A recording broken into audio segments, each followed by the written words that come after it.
Course of the year, just getting better and more experienced, and we can play the game and affect the outcomes. That's the Brewers' Christian Yelich with Sports on Mike Clemens.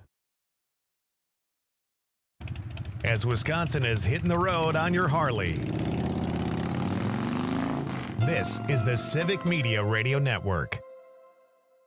I'm meteorologist Mace Michaels. Maybe an evening storm, then mostly clear tonight. Low upper 50s. Hazy sunshine from some smoke tomorrow. A high within a few degrees of 80. Partly sunny, slight storm chance Thursday. High in the low 80s. A better chance of storms Thursday night and Friday. Right now it's 80. For 75 years, the Muscular Dystrophy Association's voices have thundered through the halls of Congress. For 75 years, we've willed the impossible into existence. For 75 years, the MDA community has pushed the science, shifted the narrative, and established the field of neuromuscular medicine. And until that day, when this is all a thing of the past, you couldn't stop us if you tried. Join us and celebrate 75 years of breakthroughs at mda75.org. You are never far away from your favorite radio station. We're always streaming on TuneIn and the Civic Media app. And if you missed your favorite show or game, listen to a podcast of it anytime on the app or our website, civicmedia.us. Small businesses are the heart of America. As the nation's largest nonprofit resource of expert business mentoring, SCORE has helped millions of entrepreneurs build their businesses for free. Find a mentor today at score.org. This week, we're talking back to school with Dr. Jill Underley, the State Superintendent of Public Instruction, and we also discuss how schools are funded.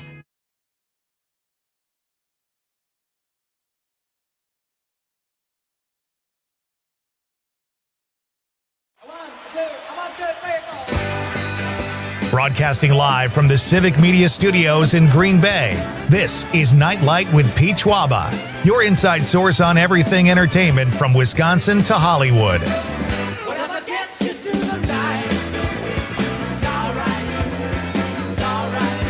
And now, a guy who once tore his ACL playing chess, Pete Schwaba. Ladies and gentlemen, welcome to Night Light. Hi, I'm Pete Schwaba. Great to have you with me on this. Well, at least in northeast Wisconsin, it is like monsoon-type rain. Now, I've never been in a monsoon. I don't want to offend people who have, but I just took, it was about 20 to 6, and I said, I'm going to take a 10-minute walk. So I went outside. And I set my timer, and I thought, I'm going to get 5 minutes, and then I'll just turn and come back. Right when I got to where I was going, I'm not kidding, literally, I don't know, people say literally, like, not literally, literally.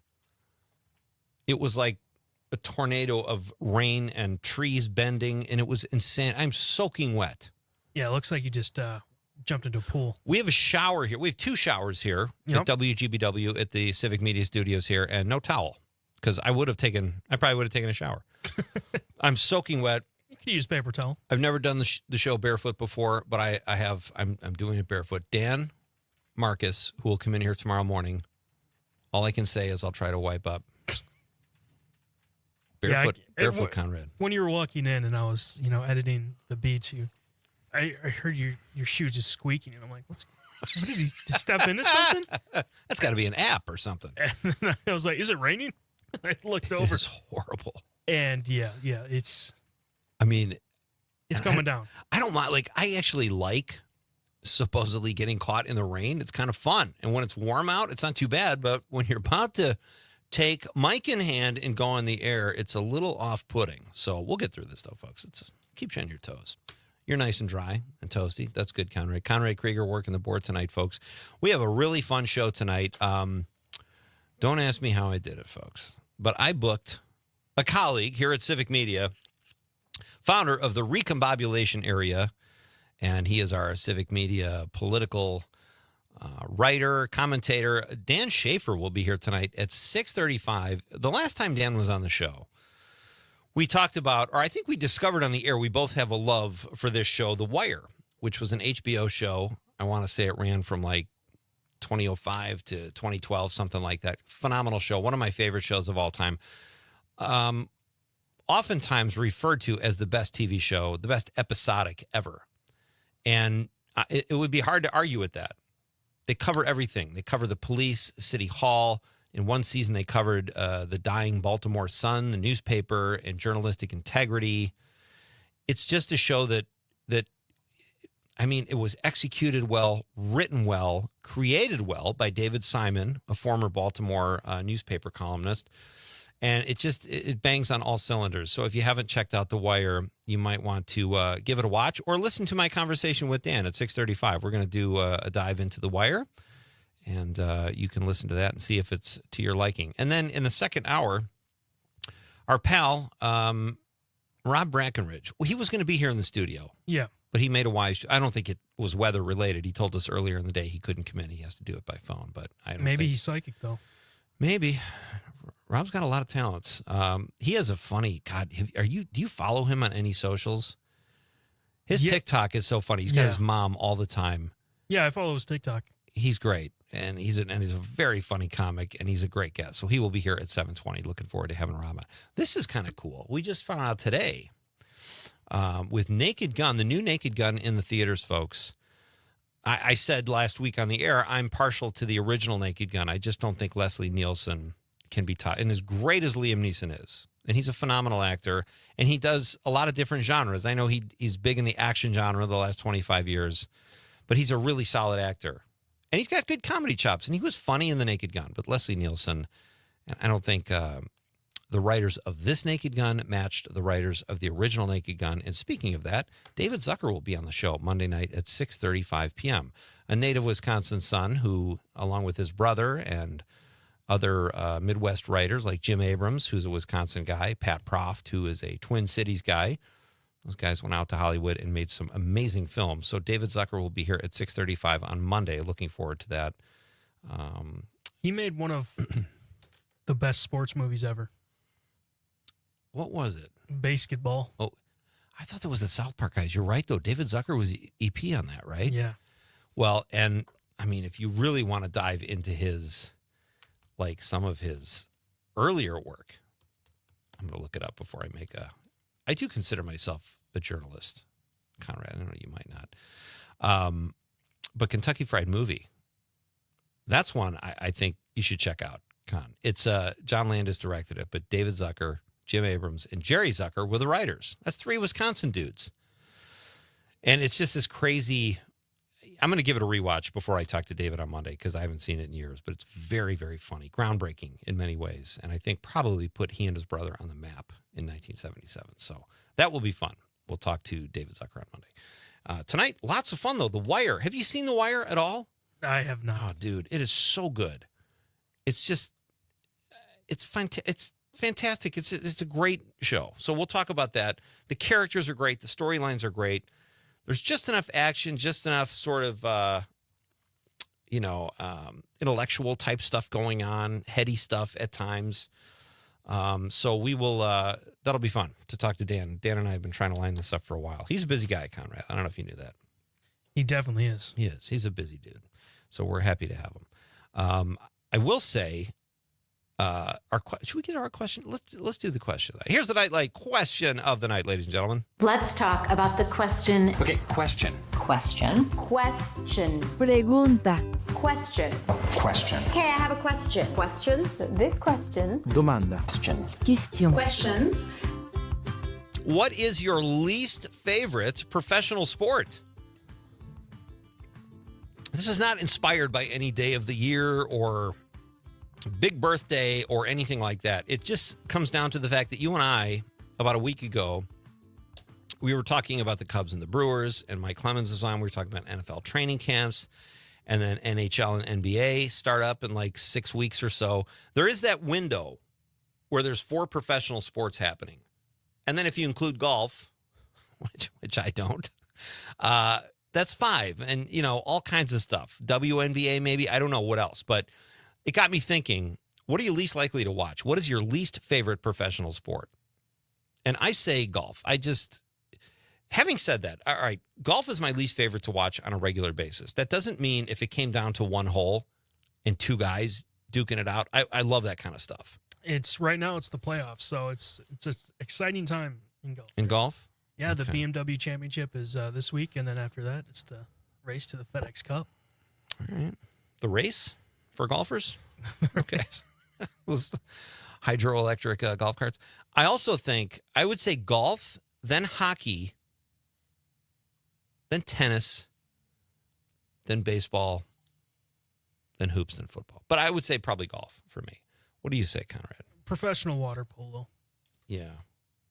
That's going to be a popular one tonight. Have you ever watched water polo on TV? I have. I watched it on, the Ocho. Oh, yeah, ESPN Ocho. The Ocho's hilarious because you can find just random sports on there. You can find professional cornhole on there, professional axe throwing. Yeah, snooze. Dodgeball. Because snooze. Like, in the movie Dodgeball, they're actually on the Ocho. Oh, that's right. Yeah, but That's right. it's actually real. They do dodgeball on it. And then there's also darts on the Ocho too. That anything you can think of probably is on the Ocho at some point.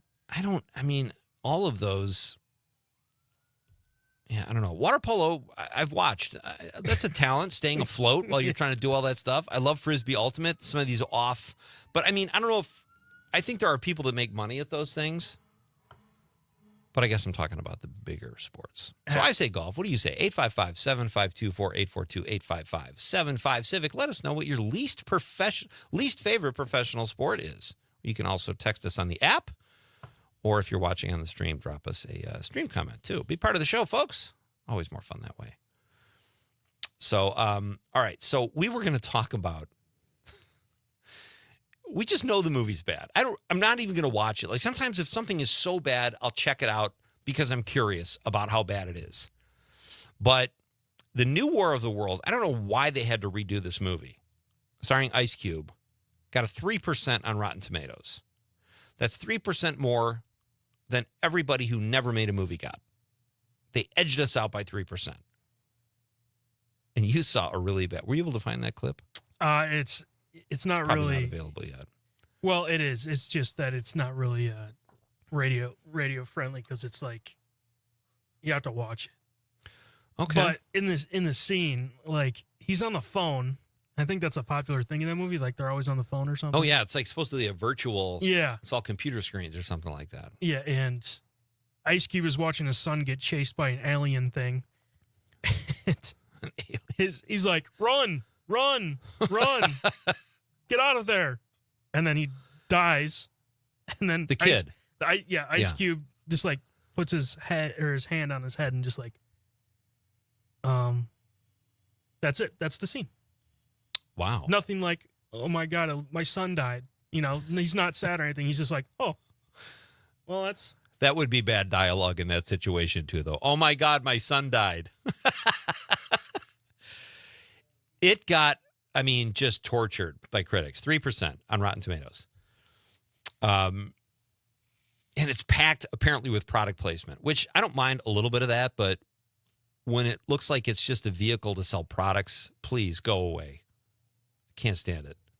One critic called it a cinematic atrocity for the ages. Another says H.G. Wells is probably turning in his grave. And finally, another critic said, irredeemably bad, even for a pandemic movie.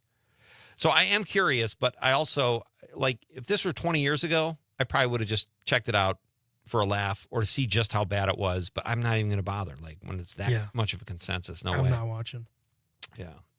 I got better things to do. We have a phone call? Yeah, Mark from Prairie du Sac. Mark from the Sac. Hey, buddy, how are you? Hey, doing okay. Yeah, back in the 70s, and I actually first heard this on the jukebox down the beer bar at UW Superior there. But Jeff Wayne actually did a musical of War of the Worlds. It was actually pretty decent, and actually the illustrations on the album, in the booklet that came with the album, actually were closer to the descriptions of War of the Worlds. But I actually read the book back in 6th grade. In fact, I got it from Scholastic Book Club. But actually is a pretty decent narration of War of the Worlds. It's a musical, though, you said, Mark? It's a musical version of it. They've got people singing some of the roles of it, like the parson's wife. It's the whole complete thing, but it kind of goes through tells the whole story. Mark, you just saying that is worth easily 4% if I'm reviewing it. So you've already outdone the latest War of the Worlds just with a phone call to a radio show. Let's. I will look around for that. That sounds actually kind of fun. Thank you so much for the call. I've actually got it on DVD. So oh not my DVD, gosh! But on CD, so that occasionally I toss it in there and listen to it because it's actually a fairly decent narration of it. I am so curious now. I'm going to see if I can stream it. Thank you, buddy. Cool, man. Appreciate the call, Mark. You're welcome. All Okay, right, bye. later. That's Mark from Prairie to Sac. And now there's another iteration of War of the Worlds. It's a musical. Check it out. We are coming right back to read your texts, and we're going to hear a little bit. I don't know. Should we tease Rob or Dan's? We got great clips. We'll figure it out. It's Pete Schwaba and Nightlight on the Civic Media Radio Network. Turn out of here, the neighborhood drummer sound can feel my heart begin to pound.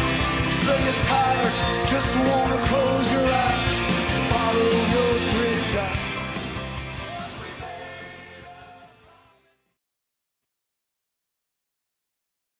From Ashwaubenon to Alloway, this is 97.9 WGBW. Appleton Cigar Company on College Avenue has been serving the community for over 25 years. If you are a cigar aficionado looking for a one-of-a-kind experience, you need to check out Appleton Cigar, which boasts the largest selection of cigars north of Milwaukee with over 706 cigars to choose from in a walk-in humidor. The Cigar Lounge offers an impressive variety of spirits and cocktails that pair perfectly with a premium cigar. For the full experience, come to Appleton Cigar at 415 College Ave, Monday through Saturday, 11:30 a.m. to 10:30 p.m. For more information, go to appletoncigar.com. Hi, I'm Kristen Ambos, Wisconsin's #1 female loan officer for residential mortgages. Every loan is unique, and I'm committed to your financial well-being. Let's chat today at 920-606-1156 and check out my podcast, Always on Point. Isn't it about time your dog has a pool day? It's Amanda with another new Wisco 411 for you, brought to you by Area 509 in Appleton. And Saturday, August 23rd, from 10 till 1, you're going to want to get ready for the most tail-wagging event of the summer. Pooches in the pool. Bring your furry friend to the Joanne's Aquatic Center, where they can splash, swim, socialize to their heart's content. It's the perfect opportunity for your pup to show off their best doggy paddle. There are some rules in place, so please head to WGBW.FM and click events to read them. At Hazelden Betty Ford, treating mental health isn't just about breaking old patterns, it's about braving new ones. As the leader in alcohol and drug treatment for 75 years, we know caring for addiction, anxiety, depression, and trauma goes hand in hand. We're here for you with new tools when life breaks down. Discover your path to better mental health at hazeldenbettyford.org/Wisconsin. Sponsored by Hazelden Betty Ford Foundation. Not completing high school is more of a social thing than it was an academic thing. Even though all these years have passed, I still had that longing to have my diploma. At age 30, Carissa finished her high school diploma. If you're even considering getting your high school diploma, you can do it. No one gets a diploma alone. If you're thinking of finishing your high school diploma, you have help. Find free adult education classes near you at finishyourdiploma.org. That's finishyourdiploma.org. Brought to you by the Dollar General.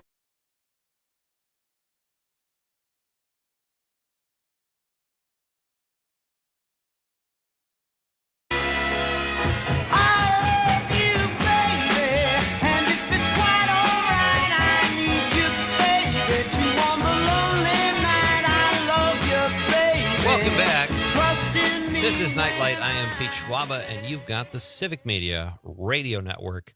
We are trying to stay dry here in Northeast Wisconsin tonight. I hope it's nicer in various other parts of the state, wherever you're listening. But we got soaked, and I got soaked. And we got a comment, apparently. I got some sympathy from a listener. Tom from New Berlin says, Pete, what's worse, getting wet in the rain without a towel or no toilet paper after you realize there's no toilet paper?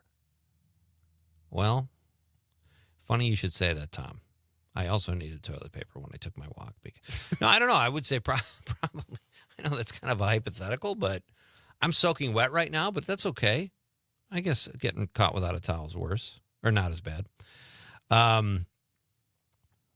right, so our question of the night is, what is your least favorite professional sports? There's a window coming up where we're going to have professional football, professional baseball, hockey, and basketball. I don't know when the WNBA starts. Do you? It's not the same exact. No, I think it starts later, correct? I think it's in the playoffs soon. All right. Yeah, because I don't know if you heard about the whole thing with the WNBA right now. I did not. What people are throwing on the court. Oh, I did hear that. It's happened more than like 3 times now. My wife is wondering what happened to hers. So Did you go to a WNBA game? She just cleaned out her drawer and went to town. Well, yeah, what is the deal with that? Why are they doing that? Did they say? I don't know. It's just jokes, I guess. People. But one of them actually got arrested for it. Yeah? Yeah. That could put on an eye. Sophie Cunningham actually joked about it and said that could hurt someone. Oh, seriously? Yeah, but well, depending. And yeah, people thought she was serious, but she was joking. People need to get a life. I don't know why they would do that. I mean, you could hurt someone, theoretically, and they're sex toys is what we're talking about. That's what people are throwing in the court. More specifically, one that starts with a D, and I don't know if we can say that. They could trip over it. And you could roll, be like marbles or something, you know? and in that case, size truly doesn't matter because someone could turn an ankle. It's not good. So what is your least favorite professional sport? 855-752-4842, 855-755-CIVIC. Let us know or drop us a stream comment or text us on the app. So there's Mark's text. We just talked to Mark on the phone. I want to check that out. A musical of the War of the Worlds. It has to be better than the new movie. Conrad's mom checks in and says any type of wrestling or boxing. Now that's interesting. She hates professional wrestling. Which one? Like the WWE. Professional, quote, end quote? Yeah. Okay. Well, I don't like it. Yeah, you know what? I would put that below golf, frankly. I apologize to the golfers. Thank you. I'm going to say pro wrestling. Boxing I like. There's a serious skill to boxing. Yeah, Jake Paul. I know you like watching him. I do. And I guess MMA you'd have to throw in there too.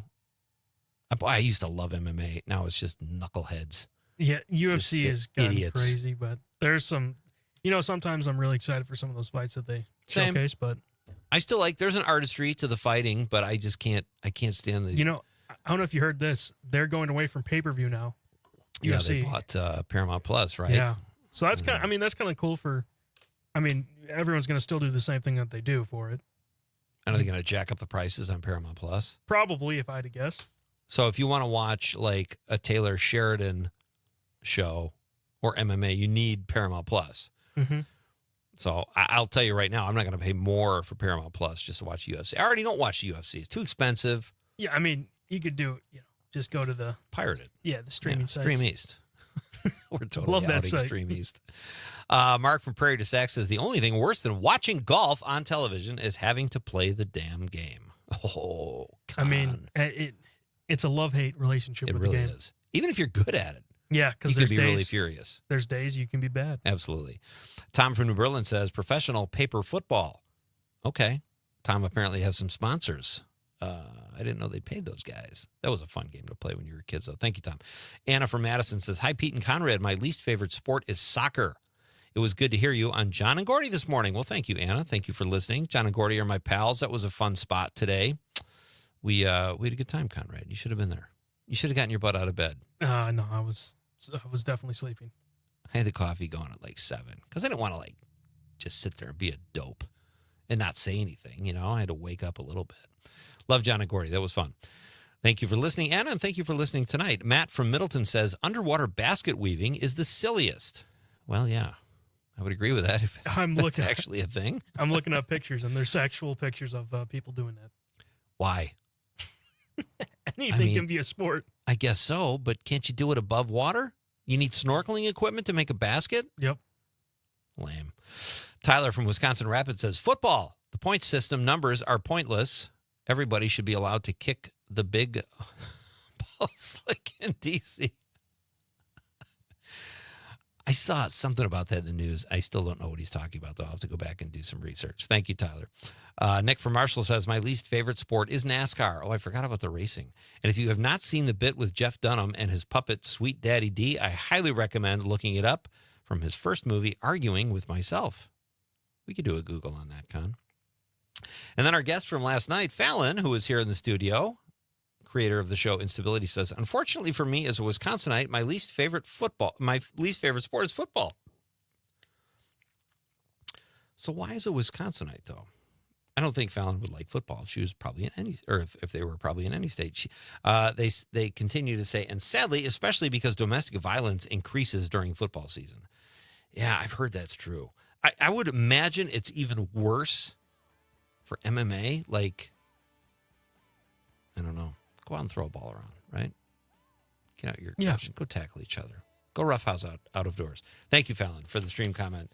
Let us know, folks. Be part of the show. Let us know what your least favorite professional sport is. There are no wrong answers. There are only your answers. Great night here tonight. Rob Brackenridge is here at 7:20, one of my favorite comedians. Unfortunately, he will not be in the studio. We had to do that. He's coming in, or he'll be here via phone. But in just a few minutes, folks, after Civic Media's news team keeps you informed, Dan Schaefer will be here. We're going to talk about The Wire. He is the founder of the Recombobulation Area and an outstanding political commentator. And he's coming up next. It's Pete Schwaba and Nite Lite on the Civic Media Radio Network.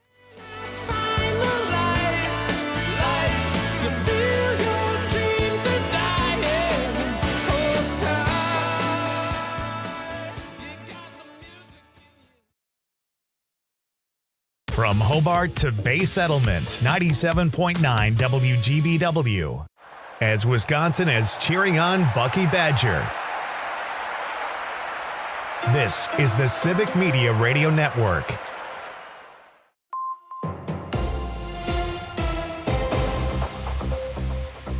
From the 97.9 WGBW newsroom, I'm Lisa Hale with this local news update. It started as a simple estimate for cleaning and repairs at an empty Wisconsin home. So how did it turn into a massive animal rescue operation instead?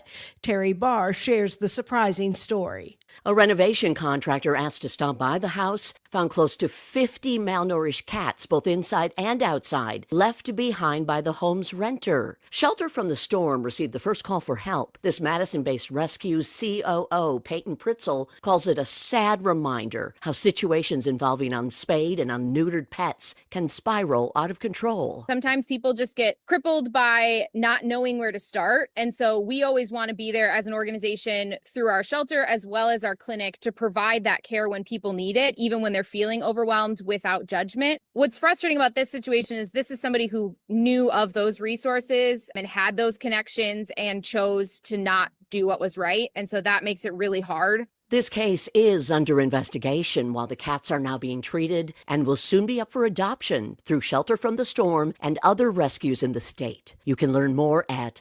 sftsrescue.org. 42-year-old Jamal Lipscomb pleads no contest Monday and is convicted of a reduced charge of first-degree reckless homicide in the kicking and stomping death of a fellow inmate. He was originally charged with first-degree intentional homicide for killing another inmate at the Wisconsin Resource Center, the state mental health facility in Oshkosh, in May of 2024. Sentencing will be on September 8th. News at the top and bottom of the hour all day and on demand anytime at WGBW.FM. I'm Lisa Hale for 97.9 WGBW News. On your entertainment beat, I'm Pete Schwaba. The new version of War of the Worlds is yet another take on the H.G. Wells novel, which has been turned into a film 3 times now, at least at the studio level. The original film in 1953 currently rates an 89% on Rotten Tomatoes. The Steven Spielberg-Tom Cruise remake in 2005 received a 76% fresh rating, and while not perfect, it was an exciting film. The new version starring Ice Cube is getting only a 3% favorable rating, which could mean the one critic who liked it hit the wrong button, forgot to carry a 1, misspelled a word, etc. One critic called it a cinematic atrocity for the ages. Another says H.G. Wells is probably turning in his grave. And finally, it's irredeemably bad even for a pandemic movie. If you want to check it out, you can catch it on Amazon Prime. But just to reiterate, 3%. That's better than a movie you've never made. For more showbiz fun, tune into Nite Lite with me, Pete Schwaba. Weeknights from 6 to 8 p.m. on the Civic Media Radio Network. As Wisconsin has a fish fry on a Friday night, this is the Civic Media Radio Network. I'm meteorologist Mace Michaels. Maybe an evening storm, then mostly clear tonight. Low upper 50s. Hazy sunshine from some smoke tomorrow. A high within a few degrees of 80. Partly sunny, slight storm chance Thursday. High in the low 80s. A better chance of storms Thursday night and Friday. Right now it's 80. Doctors Without Borders is delivering life-saving medical care where it's needed most in communities around the world. From bandaging war-wounded patients in Sudan to providing clean drinking water in Haiti, we're in more than 70 countries worldwide, bringing patients from sick to recovering, from emergency to aid, from crisis to care. This life-saving care is made possible by a global movement of supporters like you. Thank you. Missed your favorite show live on air? It's easy to find what you enjoy wherever you listen to podcasts, including Spotify, Apple, and Google Podcasts. And we're always streaming on TuneIn and the Civic Media app. Teachers are diverse, skilled leaders, innovating to prepare students for our fast-changing world. Teaching shapes lives. Are you ready? Explore teaching at teach.org, supported by the U.S. Department of Education and 1 million teachers of color. Jay Matnair and Greg Bach. Coming up on the show, the head of our military retweeted his pastor who doesn't think women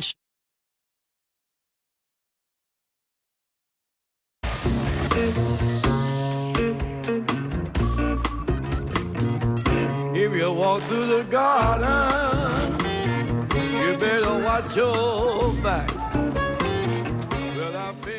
That's what I'm talking about right there. That is some the theme music from the show The Wire. And it's a perfect lead-in, folks, because my next guest is a big fan of the show, and you know him from Civic Media, his amazing work he does here. He is the founder of the Recombobulation area here at Civic Media, but you also know him as a good Milwaukee guy, a lover of all things sports, entertainment, and specifically politics. Mr. Dan Schaefer joins us now on Nightlight. Hey, buddy. Mr. Schwaba, wonderful to finally join you here. We've been talking about to this. talk about the greatest show of all time, HBO's The Wire. It's fantastic. I have been looking forward to this. How are you? How are you doing tonight? I'm doing well. You know, it's been a crazy week in and around Milwaukee with the floods that we've been experiencing here. We lucked out. We were not really didn't have any damage at our place.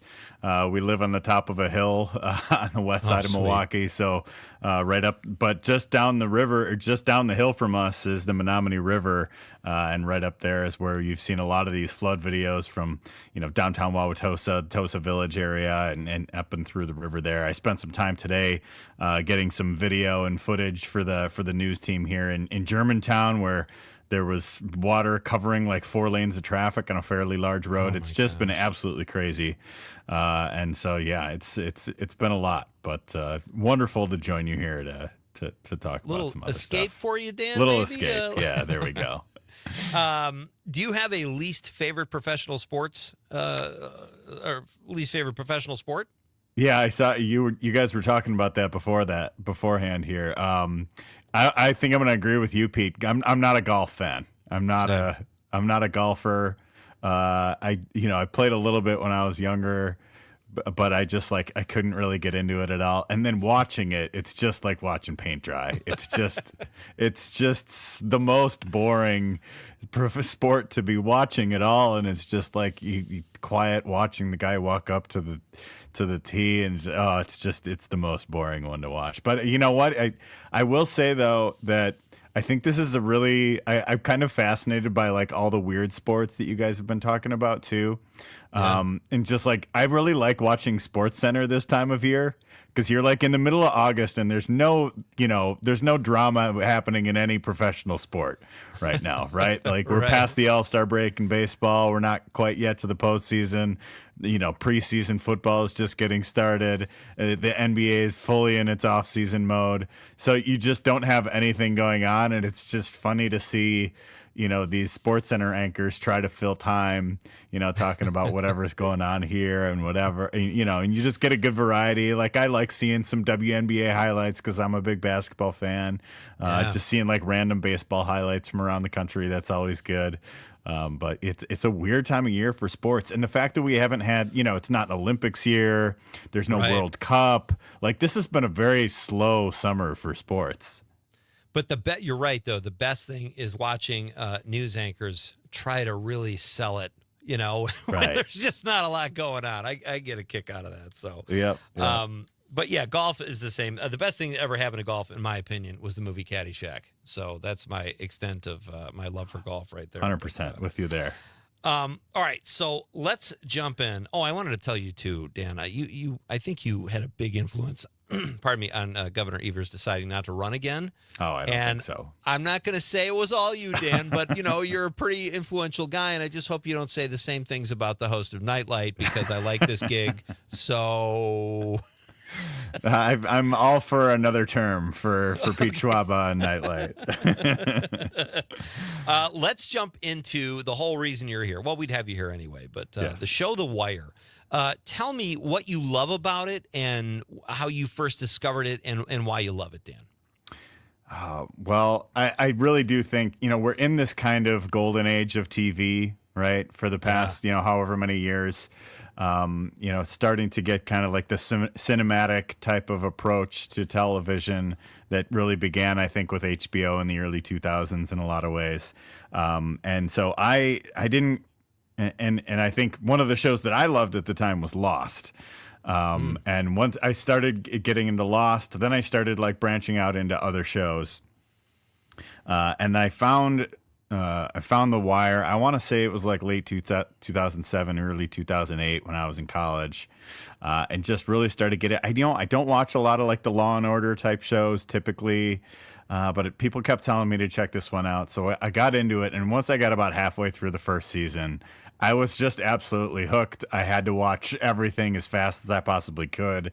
The characters are so rich. The acting is so well done. The writing is on another level. It's like I really do think it's kind of the great American novel of this era that David Simon and the rest of the team there were able to portray. And then each season just kind of revealing another layer of the city of Baltimore. The first season really starting with the police and the drug trade and that element of how that impacted the city, and then really opening things up to the port in the second season, and really taking what seemed like a kind of a wild left turn, but it just goes, I think the real kind of through line theme of the show is that all the pieces matter, and they really went through all of the pieces in so many rich, detailed, and often funny ways. Like I thought, I don't think people really think of The Wire as a funny show on the surface, but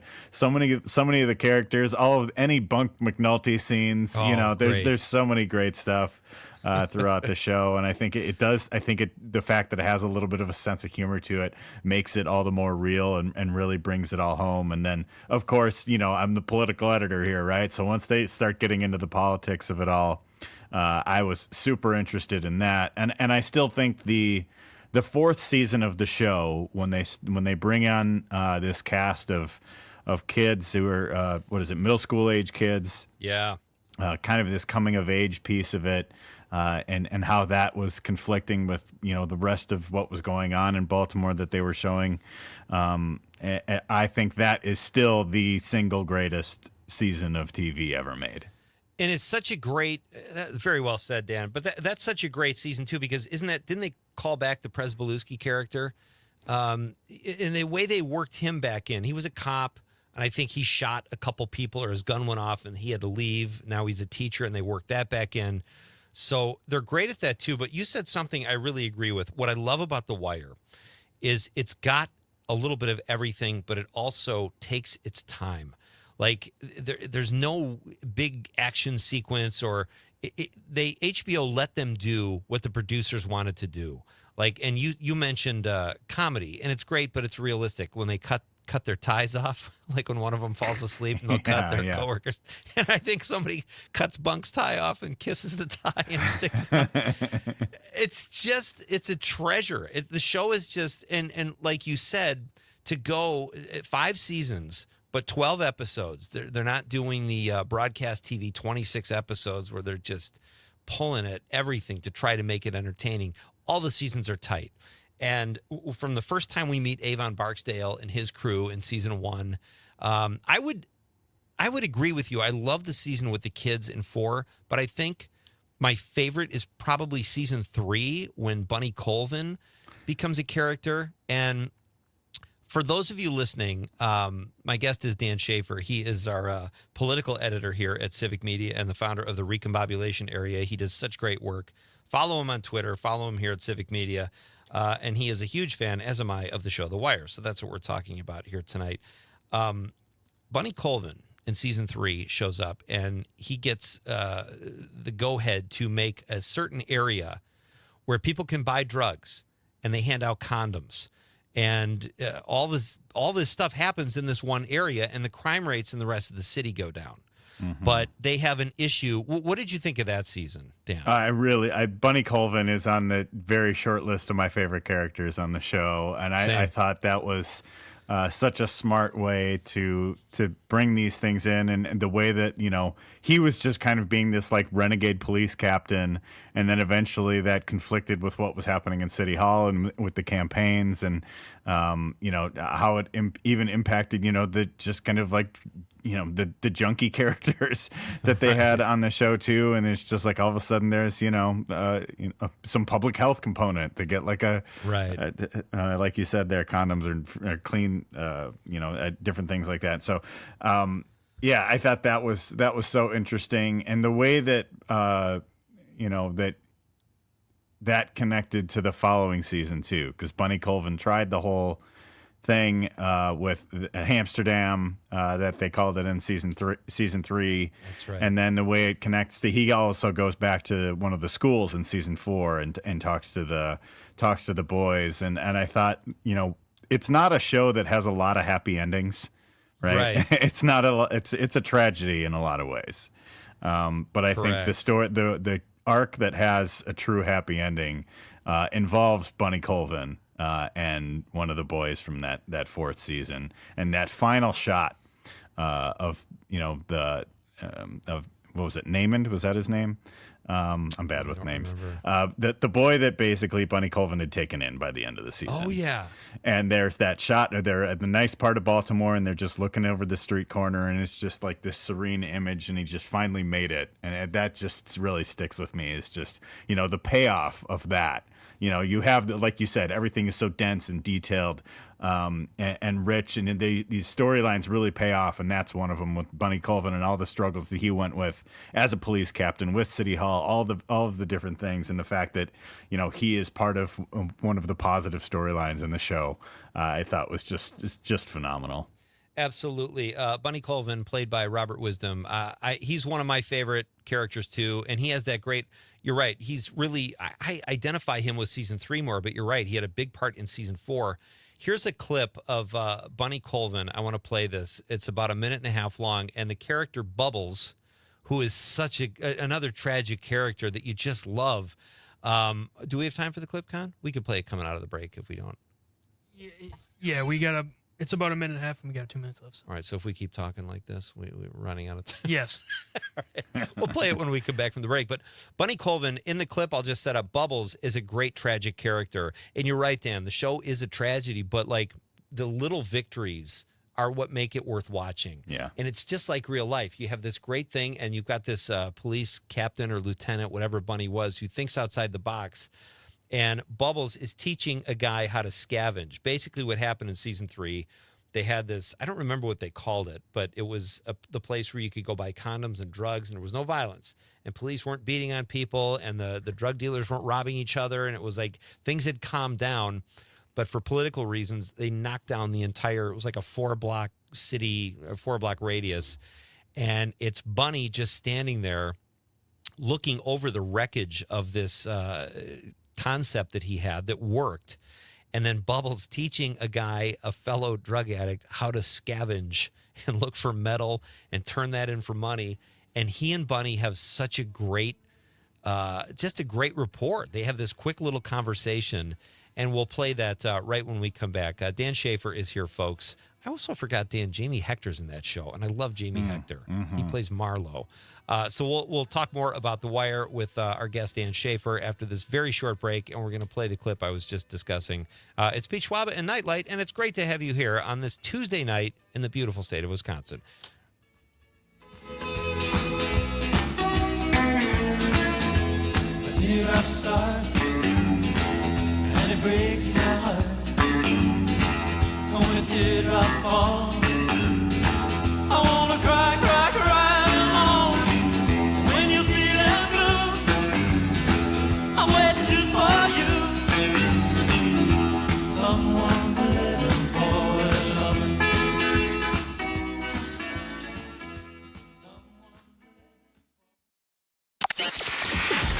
Come work with us. Civic Media has a number of great jobs across the state. Open now at civicmedia.us/careers. Remembering Vietnam, brought to you by The Dispensary. One day we started heading back to Dak To with some wounded guys in the truck, and the company commander said to stop the convoy. He said, "Where are the bodies?" We had 2 guys killed, and they had been left lying back there. That can't happen. So the captain said, "We need some guys to go back and get them." I'm thinking, I hope it's not me. And sure enough, he says, "Brzezinski, come with me.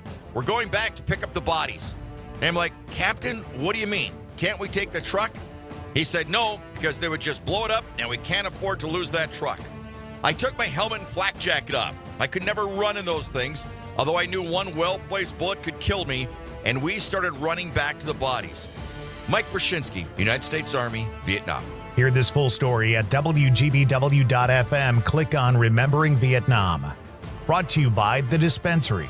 Online at thed8dispensary.com. No more mold, no more damage, no more slipping and hurting. Make your ordinary bathroom extraordinary for only $99 per month. New shower, new door, new tub, new wall, new anti-slip technology. BCI Bath and Shower is made in America for the highest quality. First 50 callers save $1,500 on a Never-Clear glass treated door. BCI Bath and Shower. Interest-free financing options. 800-329-4115. 800-329-4115. 800-329-4115.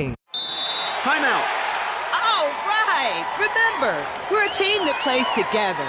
Listen, the winning will take care of itself. We just have to get everyone involved. In interscholastic sports, we celebrate what makes every one of us unique. And in the pursuit of a common goal, everyone in the huddle, in the bleachers, and in the community comes together. This message presented by the WIAA and the Wisconsin Athletic Directors Association.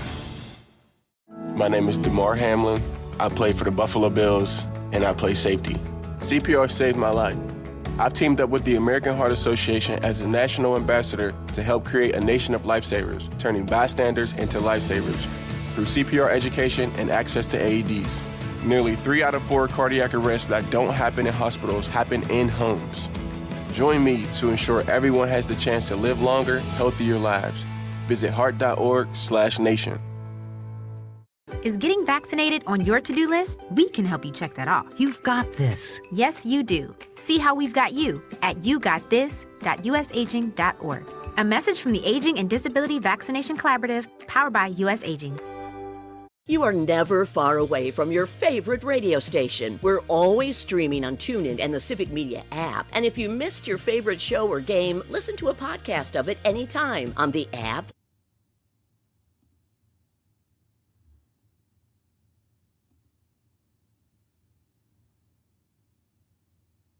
That wasn't no temp murder.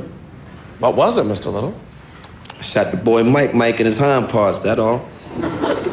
Fixed it so he couldn't sit right.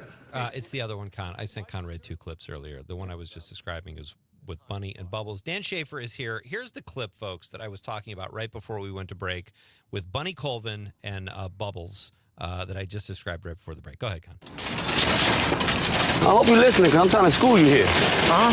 Uh-huh. You don't want to know. Well, you think you're blind, but you're still green.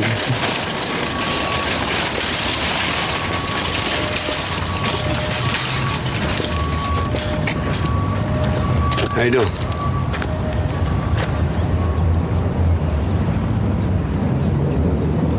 That's something, huh? The ladies took a bigger race and loved to cross it. Yeah. You know, but before, a dope fiend come down here, cop a little something, ain't nary a soul hassle him. Hoppers and police, they just let him be.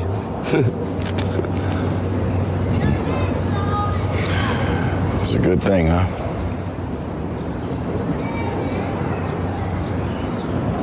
I'm just saying.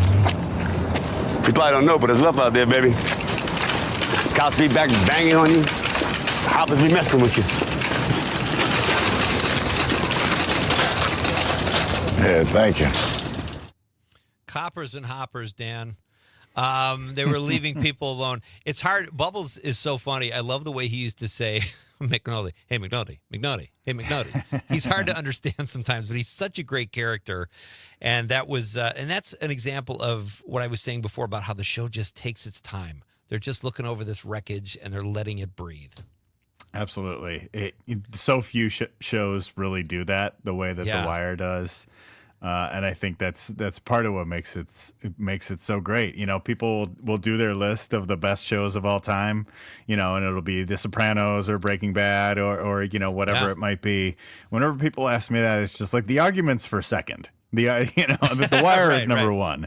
If we want to have the argument about, you know, whether it's the, you know, Sopranos or Mad Men or whatever the show is that's second place, we can have that. But nothing really has approached what The Wire was able to do. And with such a, you know, each season added so many characters to the cast too. And you get all the way to the end and they're weaving so many of these storylines in through it. And it's just remarkable storytelling. Were you familiar with David Simon's work before The Wire, Dan, either on Homicide: Life on the Street or his work as a reporter? He's such a fascinating guy, the creator of The Wire. I mean, I knew of Homicide: Life on the Street. It wasn't a show that I really watched a whole lot of. But yeah, I've learned about his all of his stuff through The Wire, and like I got all the DVDs when they came out back when there were DVDs, and all of like the behind the scenes inside looks. I just like ate all of that up, and there was a guy that he worked with there. I think his name was Ed Burns, who was an actual police detective with that he had worked with. He was like basically a source for and a teacher. And a teacher, so he was able to really bring that knowledge of, you know, I think they based a lot of characters off of real people in Baltimore and all of that too, and I think there were some characters too that they had just leapt off the screen, and they made them regulars, like the Omar character, who I think is probably the most iconic character from the show. A great character. At this point. Like he was not supposed to survive past the first season, and he became, you know, and the late Michael K. Williams, a phenomenal actor. It's brought so much to that role that they were just like, well, we've got to keep him on. We've got to keep Omar going. And of course, we've got some, you know, so many of the most iconic scenes from the show are Omar scenes. It's and those of you listening, Omar is a character who robs drug dealers, and he makes no bones about it. He walks down an alley and whistles to let people know he's coming, and he's also gay, and he's just a very complex, cool character. Like, not cliche in any way. He was just such a different. And I always meant to Google or research if that was based on a real person. I'm not sure that it was. I think his character was kind of like a combination of a few different people from Baltimore. But like that type of character. I mean, this show came out in 2002. Right. You know, you have a gay black guy who robs drug dealers being like the most lovable character of the show, who came out in 2002. It's so groundbreaking at so many levels. Now, Pete, do you have a favorite character from the show? Everybody always has like a favorite character question for this show. It's funny, Dan. I tried to make a list earlier, and I had Bunny first. I had Bunk and McNulty. A tie is kind of a package deal because they were so funny. Love Omar. Lester Freeman is kind of a forgotten character, and he's the guy that actually runs The Wire, and he's just kind of this old, weathered, kind of wise dude. So he was on my list, and I love Lieutenant Daniels, Lance Reddick, who passed away also, and I loved him on Bosch. So, but what about you? Well, you mentioned him. Lester Freeman's my favorite character on the show. The guy who's has all the knowledge and all the patience to follow everything through. And I think he was the guy, the real like moral compass of like the police group, because McNulty would be taking things too far in certain ways or whatever it might be. Other guys might be focused on the wrong type of objective in their mission. Lester was always kept it cool, always kept it focused, and he was always the smartest guy in the room. And very I always liked that a lot. Yeah. I liked Kima Greggs too. She had such a cool voice, and she was just like this gritty street cop. Loved her character as well. I do. Can we keep you for a few more minutes after the news, Dan? Sure. I've got a great clip of Omar in court, and so we'll do that. I know the clip you're talking about. Yeah. Yeah, and I want to get your opinion too when we come back, Dan, of the season where they deal with the Baltimore Sun and the dying newspaper, because I thought that was like Maybe not the most exciting season, but fascinating in its own right. Dan Schaefer is here, folks. He is the political editor here at Civic Media and the founder of the Recombobulation Area. We are talking about The Wire, and we'll have a few more minutes with Dan when we come back. Our question of the night, if you want to get in on the fun, it's not too late, is what is your least favorite professional sport? On social media, Scott Lieberman says NHL. I guess that would be a close second for me, too. But we're going to do all of this more, even bigger. When we come back, folks, we're talking The Wire. Dan Schaefer's here. We got a clip, and I'm going to ask him what else Dan likes on TV before we let him go. It's Pete Schwaba and Nite Lite, Act 2, coming up next on the Civic Media Radio Network.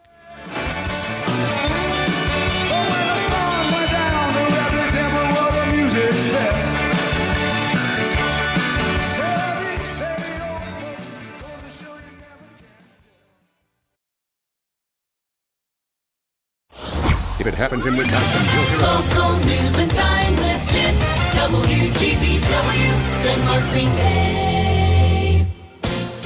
ABC News, I'm Dave Packard. New information about the deadly shooting Monday in an Austin, Texas Target parking lot. 3 people killed, including a grandfather and his 4-year-old granddaughter. Police say the 32-year-old alleged gunman chose his victims at random and has a history of mental health issues. The first wave of National Guard troops arriving in Washington, D.C. today as part of President Trump's federal takeover of law enforcement in the city. Gerard Tyree lives in D.C., says he doesn't think the troops are needed. I feel safe walking through the city each and every day. I feel safe, so we don't need troops in the city. A homicide unit is now involved in the investigation into an explosion at a U.S. steel plant near Pittsburgh, which left 2 people dead. Union Pacific now reporting approximately 35 cars went off the tracks in a train derailment in Texas west of Dallas. No injuries reported. Officials confirming to ABC News President Trump, Vice President Vance will have a virtual meeting tomorrow with Ukrainian President Zelensky ahead of Trump's meeting with Vladimir Putin Friday. This is ABC News. As Wisconsin has a game of cribbage with good friends, this is the Civic Media Radio Network. From the 97.9 WGBW Newsroom, I'm Lisa Hale with this local news update. As Wisconsin began cleanup and started to dry out after a stormy flooded weekend, Governor Tony Evers declared a state of emergency Monday. More than 14 inches of rain flooded the Milwaukee area in less than 24 hours. Door County was slammed by strong winds, causing significant damage. While storms and heavy rains canceled events like the Wisconsin State Fair over the weekend, one music festival in the Fox Valley took a pause, then said the show must go on. No one ever wants weather delays. No one ever wants weather at all during an outdoor event. And I am so proud of how our team reacted. We had very, very little notice before a severe thunderstorm popped up in our area. We did what we had to do. We evacuated the grounds. We got everyone to safety. That's Mindy Klein, the marketing director for Crossroads 41 in Oshkosh. Klein said that once the National Weather Service gave them the okay that the storms and lightning on Saturday had left the area, it took crews only 35 minutes to secure everything, check for safety, and get the show on the road, so to speak. This was the second year for the music festival. This year saw almost 50% more attendees than last year, with 41,500 people attending the 3-day festival. We think the Oshkosh and Fox Valley communities are catching on to who we are, what we're about, having just a safe, organized event that really is kind of a premier and modern experience for festival goers. Crossroads 41 Music Festival returns to Oshkosh August 6th through the 8th, 2026. News at the top and bottom of the hour all day and on demand anytime at WGBW.FM. I'm Lisa Hale for 97.9 WGBW. Jordan Love has surgery. Hi, I'm Mike Clemens with sports from training camp in Green Bay, where the Packers quarterback Jordan Love underwent surgery today to repair a damaged ligament in his left thumb, his non-throwing hand. It happened when he was sacked against the Jets Saturday night. Head coach Matt LaFleur. Obviously, he'll be out this week, and then I would put it highly unlikely that he plays for Seattle.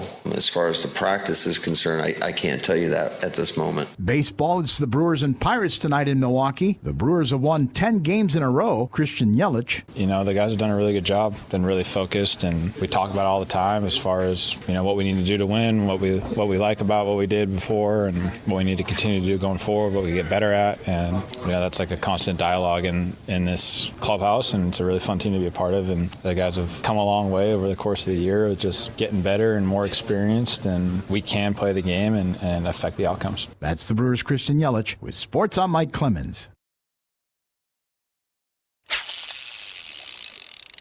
As Wisconsin is dropping a line in your favorite fishing spot, this is the Civic Media Radio Network. I'm meteorologist Mace Michaels. Maybe an evening storm, then mostly clear tonight. Low upper 50s. Hazy sunshine from some smoke tomorrow. A high within a few degrees of 80. Partly sunny, slight storm chance Thursday. High in the low 80s. A better chance of storms Thursday night and Friday. It's 71 right now. This week, we're talking back to school with Dr. Jill Underley, the State Superintendent of Public Instruction, and we also discuss how schools are funded. Rational Revolution with Mark Becker, Saturdays at 2, Sundays at 1 on your local Civic Media radio station and on the app. The possibility of lung cancer can be pretty scary, especially if you're one of approximately 8 million current or former smokers at high risk. That's why SaveByTheScan.org wants you to know that now there's a breakthrough low-dose CT scan that can detect lung cancer early, and it only takes 60 seconds. You stop smoking, now start screening. For an easy quiz to see if you're eligible, visit SaveByTheScan.org. It could save your life. SaveByTheScan.org is brought to you by the American Lung Association's Lung Force Initiative and the Ad Council. Every 15 seconds, someone is diagnosed with cancer.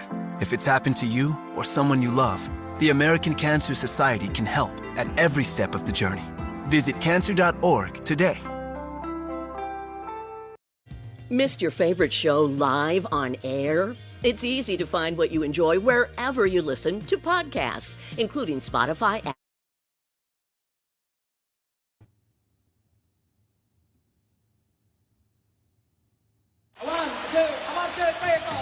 Broadcasting live statewide from the Civic Media Studios in Green Bay.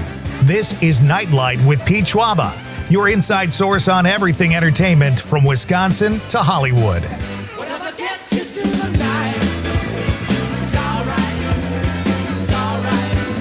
And now, a guy who wears a bathing suit in the shower, Pete Schwaba. I could have used a bathing suit when I took a walk before the show. I'm still soaking wet over here. Conrad hasn't even offered me a towel. Welcome back, folks. This is Nite Lite. Hope you smoked them if you had them during intermission, because we are kicking off Act 2. Tonight on the show, we are going to get back to our guest. Our current guest is Dan Schaefer, founder of the Recombobulation Area and the political editor here at Civic Media. We're talking about the show The Wire, and we'll jump back in just a second. But Rob Brackenridge, folks, will be here. One of our Nite Lite besties is coming by at 7:20 to talk about all things funny. Rob is truly one of the funniest people I know. And our question of the night is, what is your least favorite professional sport? Conrad, I'm sorry to say, I think golf is winning. Yeah, I think water polo should be up there, but. All right, that's enough. And I would say NHL is a close second. But so be part of the show, folks. Text us, drop us a stream comment, and we will read it on the radio. If you have a comment about The Wire, too, or an opinion, we'd love to hear that, too. We've got Dan for a few more minutes here. So let's jump back into our discussion about The Wire. So, Dan, I wanted to ask you, how realistic, politics is your game, how realistic is the political side of The Wire when they're talking about City Hall and, real estate deals and all this kind of stuff? It's interesting. Like, they reveal so much about each different character over the course of the show. And like the final season focused on the newspaper, the Baltimore Sun. But like the lead up, kind of connecting all the pieces, right? All the pieces fit. That's the moniker for the show. And I think the piece that brought in City Hall really showed kind of the strategy behind the scenes conversations that you would see with like these mayoral candidates or different folks who are working in City Hall and what have you, and trying to like pull together certain constituencies when they had the election episode and all of that. I thought that stuff would, there was some of it that, of course, it's a TV show. You're going to play up certain elements of it for dramatic effect and what have you. But I'm thinking of one piece of kind of like political drama when they were deciding whether or not to take federal funds from the governor to help the city's school system. And I think that, that type of political calculation, which was ultra cynical, and saying like, should we take this money to help the kids of our city, or should we use it as a political talking point? Like there is definitely some truth to that in the way, various politicians operate. Two great actors that played politicians on the show. Their characters were Clay Davis and Tommy Carcetti. And with Tommy, I love it in particular because he starts off as this kind of Boy Scout, and then they just see how the system just kind of wears him down a little bit. I thought that was so well done. And every time I see that actor in anything else, I just think it's Carcetti. I can't think of him as anything else other than Carcetti. But he's been in a lot of great roles. He really has, but it's like one of those defining roles where he can't shake another persona. It's like, the Fonz or whatever. Totally. Let's hear a clip. This is Omar. He has been framed for murder by, I believe, Marlowe's crew. He's been framed for murder. He takes the stand, and he's being questioned by, I can't remember the character's name, Dan, but he's the drug lawyer. He represented Avon Barksdale and Stringer Bell, played by Idris Elba. And now he is questioning Omar on the stand, and this is Omar kind of owning the defense attorney or the prosecutor. That wasn't no attempt murder. What was it, Mr. Little? I shot the boy Mike in his hind parts, that all. Fixed it so he couldn't sit right.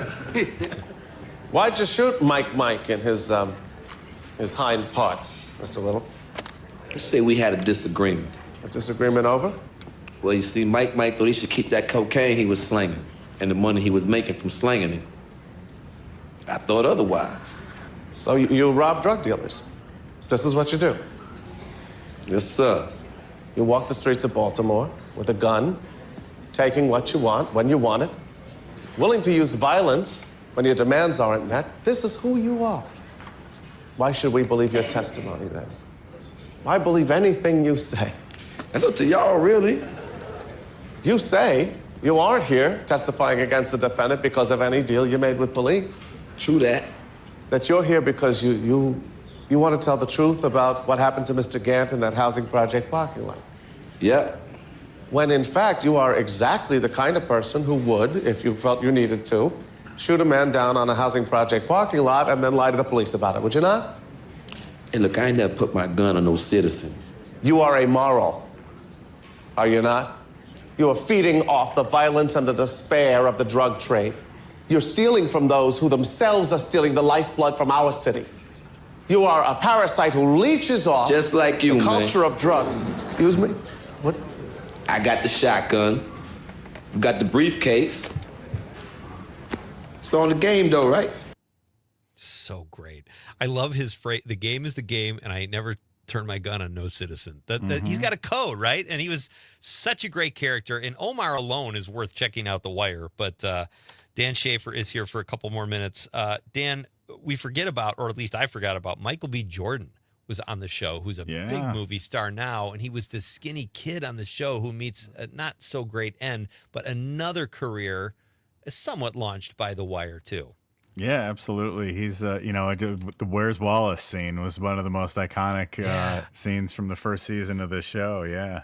Boy, you really know. That's impressive, your knowledge. I've watched this one. I've rewatched it a couple times. I do love. I love those kinds of TV shows where you can just rewatch them because there's so much to it. And The Wire is one that, like, if you watch, you can watch it once and enjoy it. You can keep watching it over and over and just find something new each time. I'm ready. I've seen the whole thing all the way through twice, but it's been about 5 or 6 years, so I'm getting to that point where I'm ready. I did this. One of my other favorite TV shows is Bosch. I love a good cop show, but Bosch uses a lot of the same actors that were in The Wire. It's Michael Connelly. It's a little less gritty than The Wire and probably not quite as realistic, but a great show, a great narrative. And I think that I think you're so right though, Dan, with The Wire, with rewatching it, because I did that with Bosch. I went back to it too quick, and I was kind of fast forwarding through scenes I didn't like. I would not do that at all with The Wire right now. What are you? What else? Do you have a second favorite show, Dan? Oh, second favorite. I mean, I guess it depends on the category. Do you compare like the dramatic shows or comedies or whatever it is, right? So like, I might like Seinfeld or 30 Rock or Arrested Development or something like that, but it's hard to compare that to like Mad Men or Succession or something like that, So I would say of like the real, kind of like prestige TV dramatic shows, I would probably put Mad Men and The Sopranos in that like 2 and 3 right there if I was making a top 5. I love Breaking Bad, but I don't think I like it quite as much as the consensus opinion on Breaking Bad is. I actually like Better Call Saul, I think, better than Breaking Bad. I like for the same reason. The final seasons of Better Call Saul and like the what was her name? I'm so bad with names. Rhea Seehorn, is that the actress's name? The female lead in Breaking Bad. I thought she was just such a terrific character. I guess I've been watching a couple recent ones though that I've really liked a lot. And it's not quite in the great all-time best TV show category.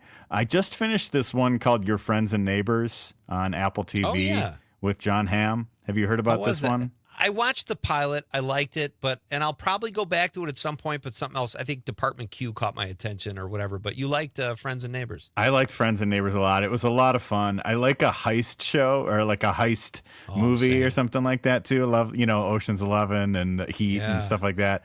And so like this had like some heist elements to it, but also it was basically the premise of this show is John Hamm's life falls apart. He gets divorced. He loses his job. All of these terrible things happen to him. And then he starts robbing all of his rich friends and neighbors.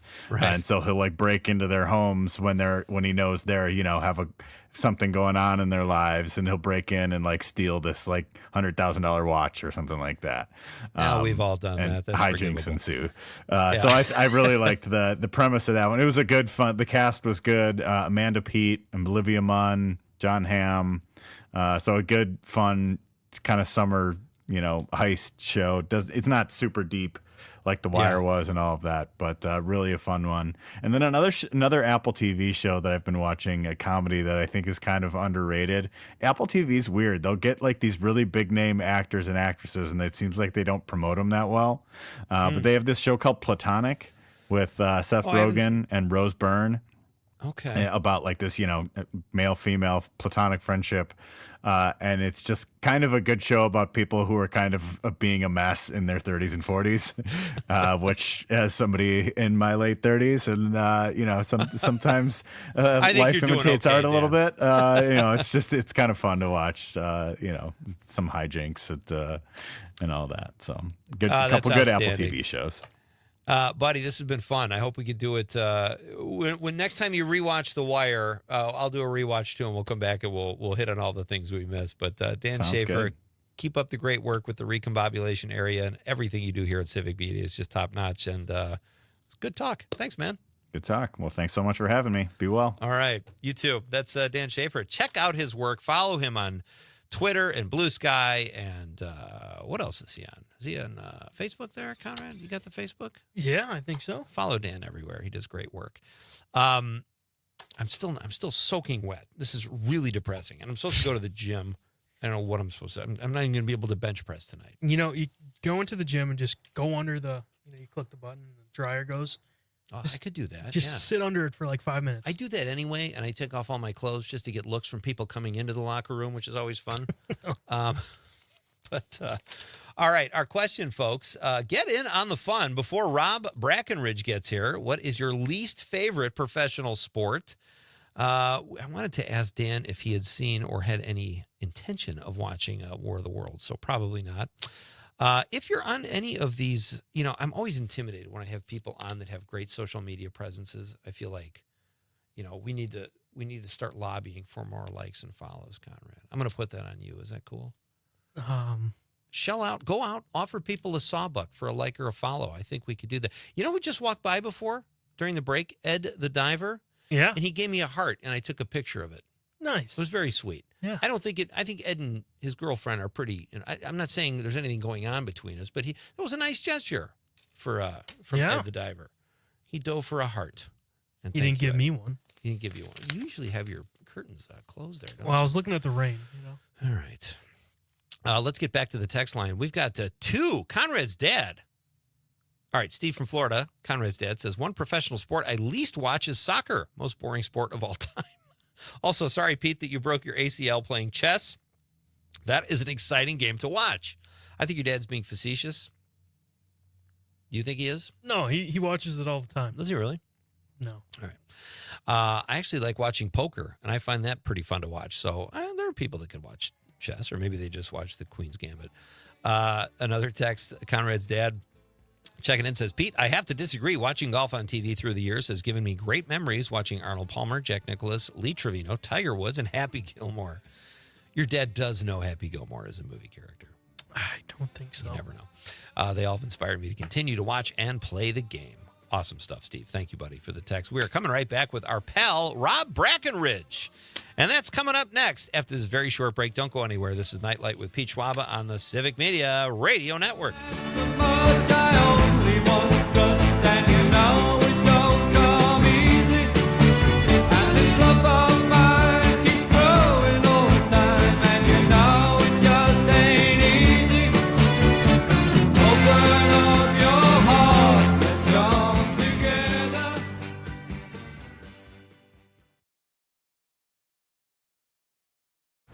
From Denmark to De Pere, this is 97.9 WGBW. Attention book lovers! This summer we are celebrating Northeast Wisconsin's independent bookstores. Visiting Algoma, the gorgeous Yardstick Books on Steel Street is a local gem and a hub for the literary community. Pick up a novel for yourself or a picture book for the kids. Order online at yardstickalgoma.com or stop by on your way to the beach and help keep booksellers in our community. Back to school is on the brain. That means new notebooks, pencils, new everything. And while the kids are getting ready to get book smart, it's time for you to save smart with Straight Talk Wireless. Switch now and get a free Moto G 2025 with 5G when you activate select plans. Now that's a smart call. Get Straight Talk covered by Verizon's 5G network. Available at straighttalk.com and Walmart. Offer valid through 10/19/25. Taxes and fees apply. Purchase of gold unlimited plan or higher required for offer. Must activate the plan in-store at Walmart. Cannot be combined with other offers. Who's ready for a Corgi-hosted hangout? It's Amanda with another new Wisco 411 for you, brought to you by Area 509 in Appleton. And Sunday, August 24th from 12 till 2 at Homefield Pub and Social Patio. It's Pints and Paws with Finley the Corgi. It's free to attend. There will be pup cups, drink specials, meet Finley the Corgi, and a Best Dressed Pup contest. Plus, so much more. This is to celebrate dogs, drinks, and dog lovers. Check it out by heading to WGBW.FM and click events. For 75 years, the Muscular Dystrophy Association's voices have thundered through the halls of Congress. For 75 years, we've willed the impossible into existence. For 75 years, the MDA community has pushed the science, shifted the narrative, and established the field of neuromuscular medicine. And until that day, when this is all a thing of the past, you couldn't stop us if you tried. Join us and celebrate 75 years of breakthroughs at MDA75.org. The Elder Care Locator is here to help you live your best life as you age at home. Our call center advisors are ready to connect you with trustworthy local experts. Help is just a phone call away at 1-800.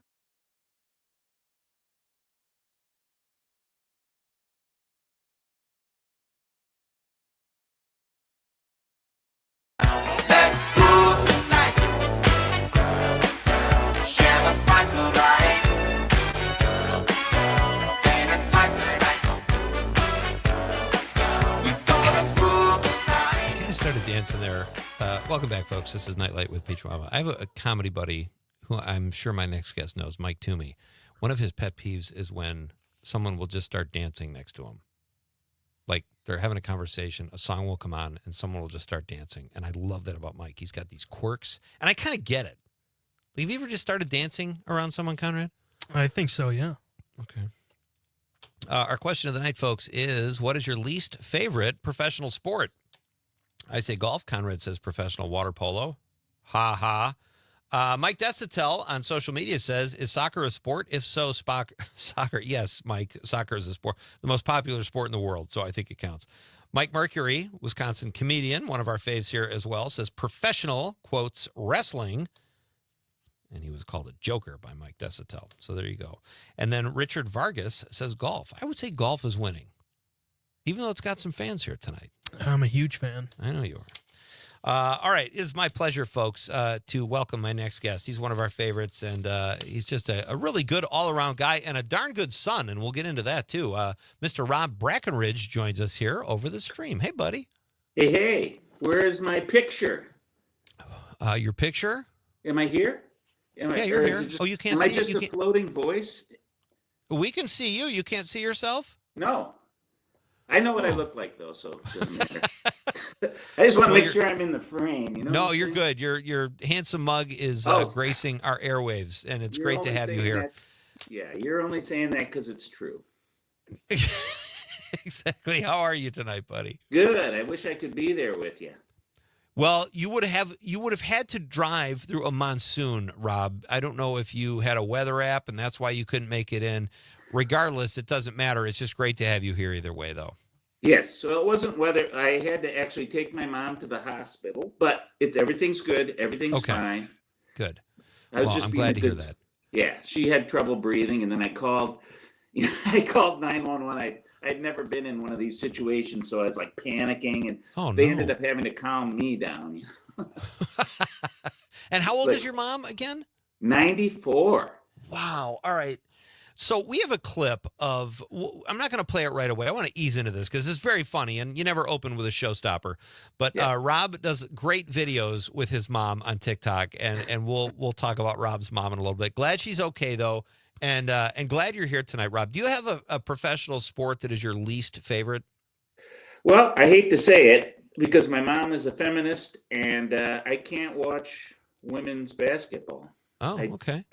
I hate to say it though, because I want it to be popular, but and hockey, and I guess that doesn't make me very enamored to the Wisconsin people either. But I can't watch hockey too much, except for the Stanley Cup. When it gets to the Stanley Cup, I'll watch it. That's how I am. And I'm that way with golf. That's probably my least favorite sport to watch. But if it comes down to a one-hole playoff, I'm there. Stanley Cup games. I'll watch a game 7 in any sport. Yeah. And you're not the first person to say that about women's basketball, which is interesting because men or women's soccer, I like them about the same. Same with hockey. I've watched girls' youth hockey, just exciting to me as male hockey. So I don't think your mom being a feminist affected your answer. I appreciate your honesty, and I'm sure your mom still loves you, Rob. Yeah, she does. Yeah, unconditionally. That's why I stay around. Hey, you were at Fringe Fest recently here in Green Bay. How was that? And there was also a Best of the Valley. Was that a competition or just kind of a showcase, Rob?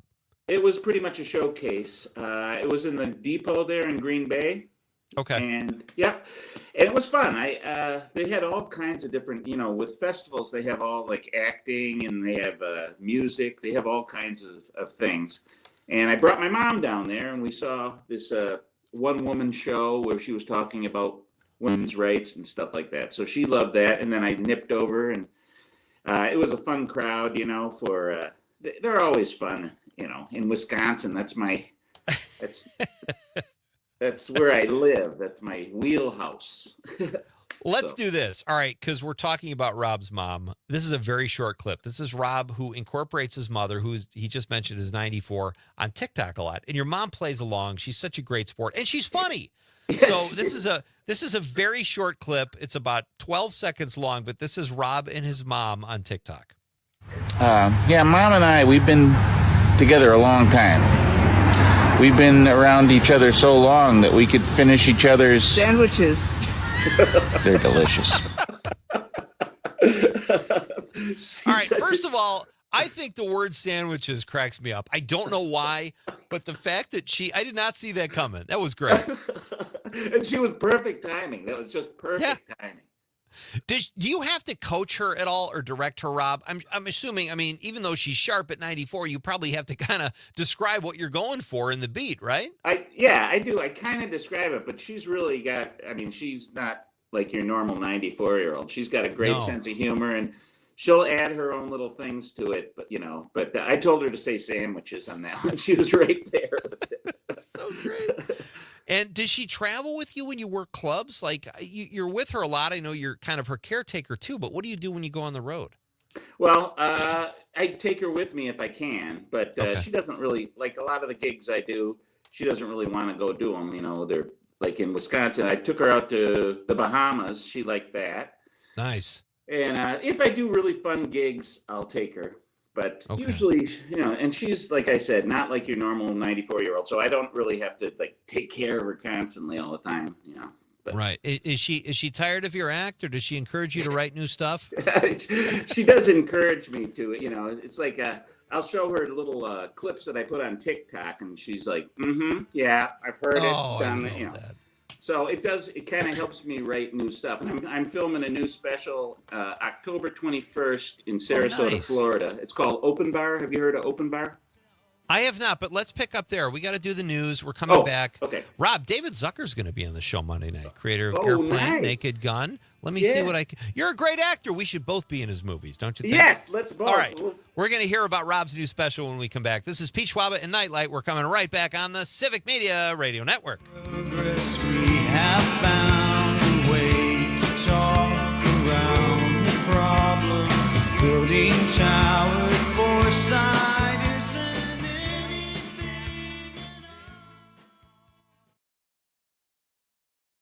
From Ashwaubenon to Alloway, this is 97.9 WGBW.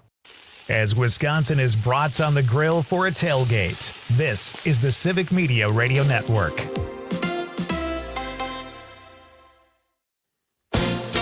ABC News, I'm Dave Packard. New information about the deadly shooting Monday in an Austin, Texas Target parking lot. 3 people killed, including a grandfather and his 4-year-old granddaughter. Police say the 32-year-old alleged gunman chose his victims at random and has a history of mental health issues. The first wave of National Guard troops arriving in Washington, D.C. today as part of President Trump's federal takeover of law enforcement in the city. Gerard Tyree lives in D.C., says he doesn't think the troops are needed. I feel safe walking through the city each and every day. I feel safe, so we don't need troops in the city. A homicide unit is now involved in the investigation into an explosion at a U.S. steel plant near Pittsburgh, which left 2 people dead.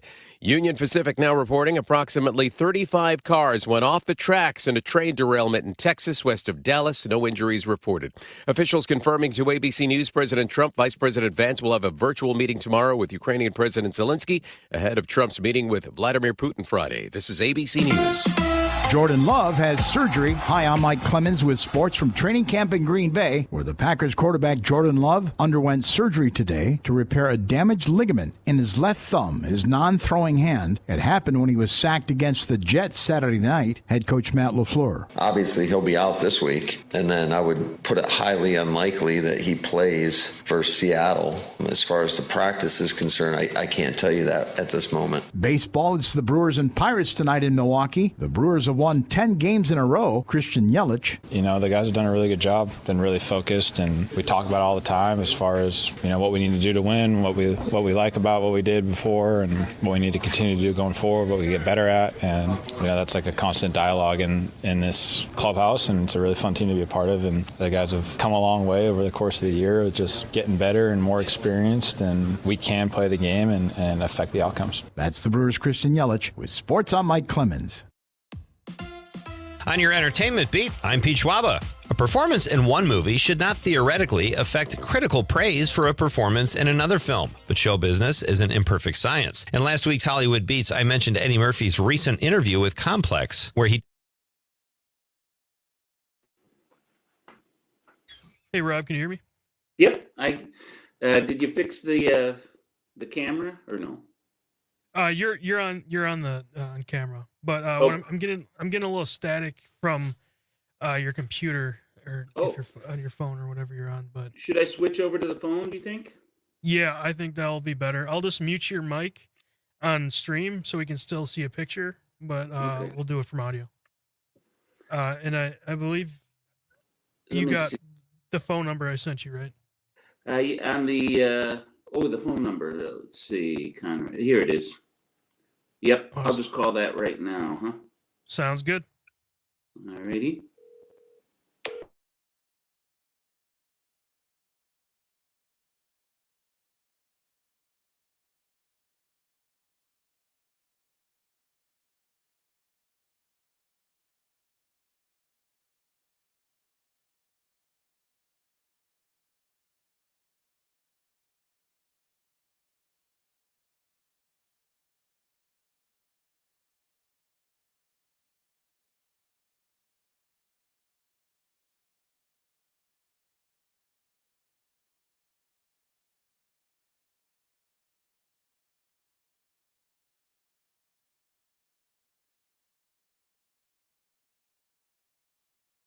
No one gets a diploma alone. If you're thinking of finishing your high school diploma, you have help. Find free adult education classes near you at finishyourdiploma.org. That's finishyourdiploma.org. Brought to you by the Dollar General Literacy Foundation and the Ad Council. You are never far away from your favorite radio station. We're always streaming on TuneIn and the Civic Media app. And if you missed your favorite show or game, listen to a podcast of it anytime on the app or our website, civicmedia.us. Being blind doesn't look how others may think. Retinitis pigmentosa aimed to overwhelm my family. It tried to cut me down. I know where to find support. Learn more at fightingblindness.org, a public service message from the Foundation Fighting Blindness. Jay Matnair and Greg Bob.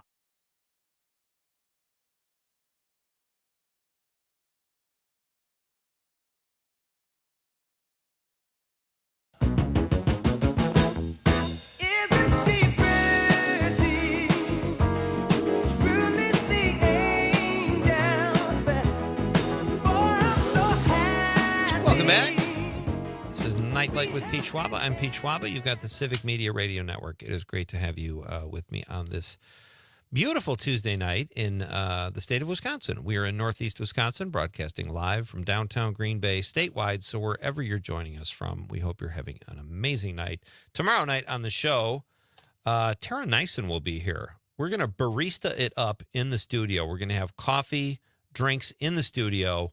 We'll do our best to broadcast that, but Tara's going to show us some really cool coffee drinks. I'm a big coffee drinker. And then from the Milwaukee Journal-Sentinel, Chris Foran will be here to talk movies and TV. As I mentioned right before the break, David Zucker will be here Monday at 6:35. That will be fun to talk about a little bit about his career, the writer behind Airplane and Top Secret, a great movie, and The Naked Gun, of course. So tune in Monday. That should be fun. Right now, we are in the middle of an awesome conversation with one of my pals and one of our favorite guests here at Nightlight, Mr. Rob Brackenridge, who joins us over the, well, you're kind of over the stream and the phone now, Rob. So we've got you on the phone. Yep, we're using all media right now. Before the break, you were talking about a new special you have. Tell us about that. That's kind of exciting. Well, Open Bar, I have a dry bar special out right now called Legendary. And that's, you have to be very clean. To do a dry bar special, you just have to be ultra clean. Open bar is like you can say whatever you want. So I'll be able to let loose and say poop, and stuff like that. You've performed at so many different, I was just looking at your website earlier. Corporations, cruise ships, comedy clubs, obviously, casinos, theaters. You've done USO tours. Of all those venues, what are typically the most fun and or least fun, Rob? I'm going to have to say least fun is cruise ships. I really don't like doing cruise ships. I guess it's just because the people there aren't really there for comedy. Yeah. And I think my favorite is the military gigs because they're so happy to have us there. Like you go to Camp Humphreys in Korea, and they're just so appreciative. Those guys, it's like bringing a little piece of America to them, and those are probably the best ones. As far as performing, I just like the clubs. The clubs are great if it's not Second Show Friday. Right. Yeah, totally. That's so funny. I haven't heard that phrase in so long. It's been years since I were at clubs like that. But why? Tell people why Second Show Friday, Rob. I think, well, in Wisconsin, I think it's because they're all sitting in their cars doing shots before because it's the late show and they're all wasted. That's the main thing.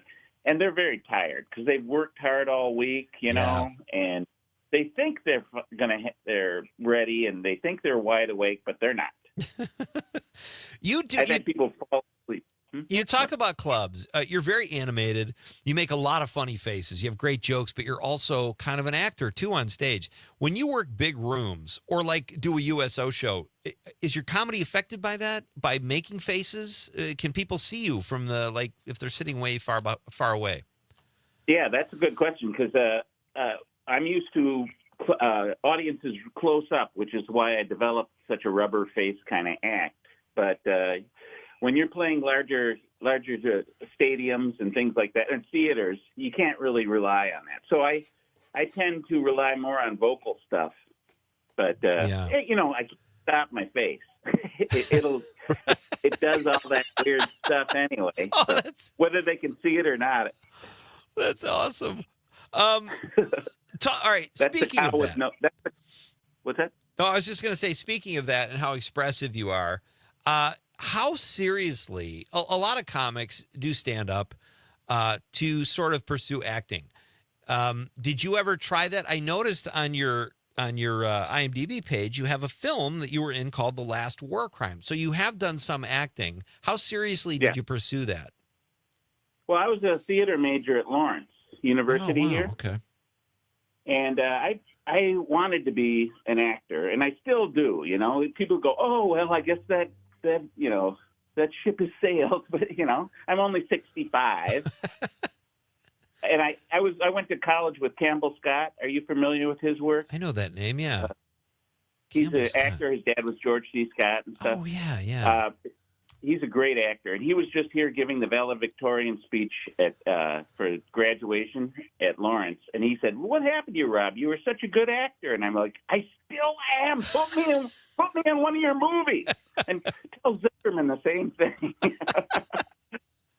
I was a theater major, and then I moved to Minneapolis. I was in a whole bunch of plays there, and then while I was in L.A., I was in L.A. for 23 years, and I did a bunch of commercials and then student-run films. And that Last War Crime, I played Ari Fleischer because I looked exactly like Ari Fleischer. Wow. I could see the resemblance a little bit. I think you're probably a more likable guy. You're a more likable guy than most people, let's be honest. Well, stop. And Campbell Scott, he was in the film Roger Dodger. That's where I remember him from. I had no idea he was George C. Scott's son, though, and he was also in Big Night, which is a great movie with Tony Shalhoub, another Northeast Wisconsin guy. Yeah. That's my favorite movie. And he actually wrote Big Night, too, with Stanley Tucci. Oh, no way. Who's in it. And I believe they went to high school together. Oh, that's so cool. All right. Well, like you said, it's not too late. You could always audition, Rob. If I ever have anything again, hey, you and I also were on Make Me Laugh, which I hope was a better experience for you. I chewed it, man. I went up there. I didn't get a whiff of laughter in like 3 contestants, and it was like doing it for the $500 or something. It was a horrible experience for me. Yeah, I didn't get a laugh either, but I had fun. I was with Louis Black, and I was opening for him at various clubs back then. That was before he got really big and famous. Oh, nice. And so we just had a blast doing it, and Louis got a laugh right off the bat. So but yeah, that was a weird game show to do. I did a bunch of other game shows, and that was just part of making a living, though. As you know, when you're in, you got to make rent. So absolutely, I doubled for Louis C.K. on one of his album covers. Really? Yeah, because I had his body. And I didn't think I had that body until I got the part. And then I realized I am obese. That was my wake-up call. And you were like, thank God, because they're paying me. Yeah, I got $500 to be called fat. You could be called worse. Hey, what do you have coming up, buddy? You got any club dates around Wisconsin or parts beyond? Yeah, I'm going to be in Sturgeon Bay. Let me see. I got my schedule right. Sturgeon Bay, August 26th at the Firehouse Comedy Club. Oh, sweet. That's not too far away. And then the same week, August 29th, I'm at a club called Aqualand in Boulder Junction. Okay. And that's up there by Minocqua, you know, up in the nosebleed. Yeah. And then on the 4th of September, I'm going to be at the Skyline opening for Michael Palisak. Do you know him? I remember him. I did a set at Zany's one night when he came in. I wasn't doing stand-up anymore, but very funny comic. Oh, he's great. Yeah. It's going to be a nice. That's a great show.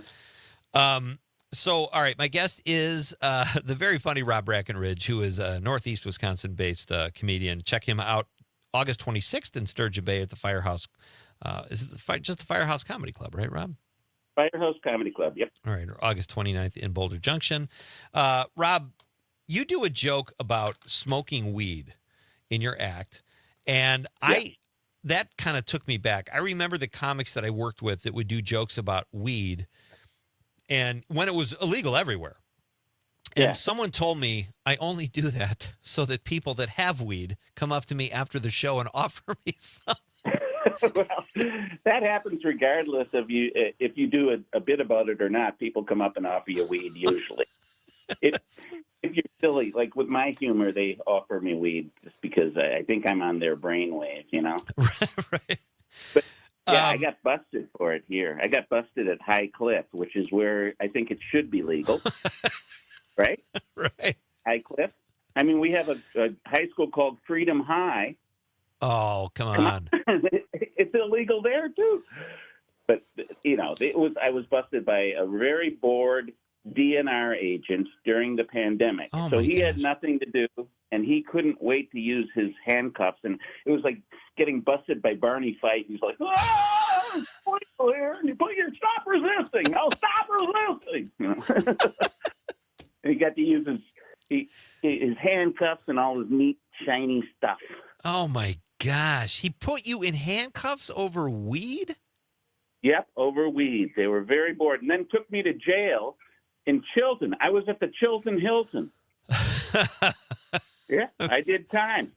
Free stay. I hope you got your points at least. Jeez. That's terrible. Yeah, they were very serious. In Calumet County, they are very serious about drugs. And they lump it under the same thing as like fentanyl. So it's weed and fentanyl. You get the exact same treatment. Oh, it's so funny. We have where I live in Marinette, across the river is Menominee, Michigan, and they have like 9 weed stores. They have like a weed store for every 1,000 people.